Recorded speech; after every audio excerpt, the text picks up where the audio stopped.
Les Dominicains au Rwanda.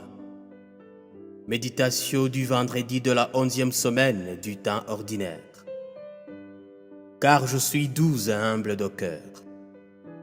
Sœurs et frères, il est clair que le chemin de l'amour vrai passe par les sentiers de la douceur, de l'abaissement, de l'humilité.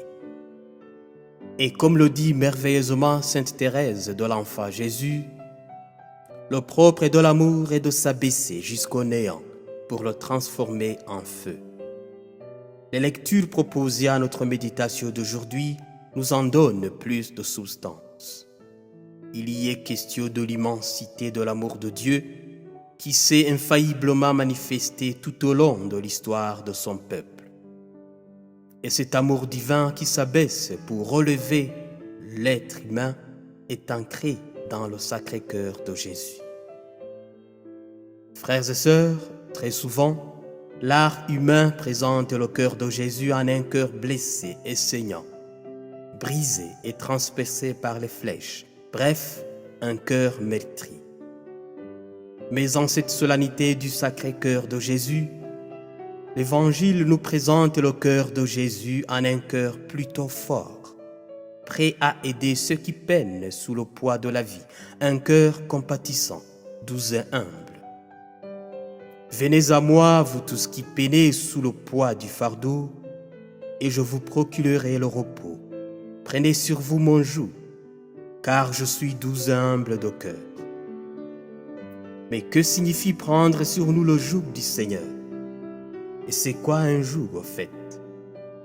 Si vous consultez votre dictionnaire, vous allez trouver que l'on définit le joug comme une pièce de bois que l'on fixait soit en avant, soit en arrière des cornes du bœuf pour y attacher un dispositif d'attelage.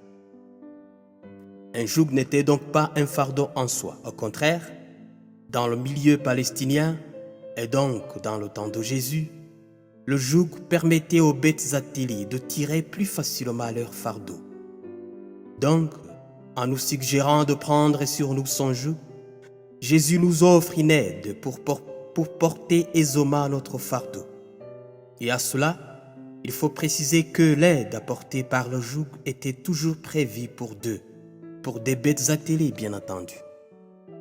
De ce fait, en empruntant cette image, en nous proposant de prendre sur nous son joug, Jésus veut être celui qui soit attelé en premier et qui souhaite nous faire une place à ses côtés.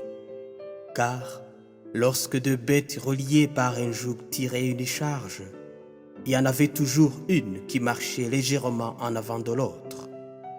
Et c'est précisément ce que veut faire le Christ pour chacune de nous. Il veut marcher en avant de nous et toujours à nos côtés, en attendant et en soutenant nos pas tâtonnants, comme on le fait pour un enfant qui apprend à marcher. Alors, en cette solennité, puisse le Sacré-Cœur de Jésus alléger les fardeaux de nos vies et adoucir nos cœurs, pour qu'à notre tour, nous puissions venir en aide à ceux et celles qui peinent sous le poids de leur vie. Amen.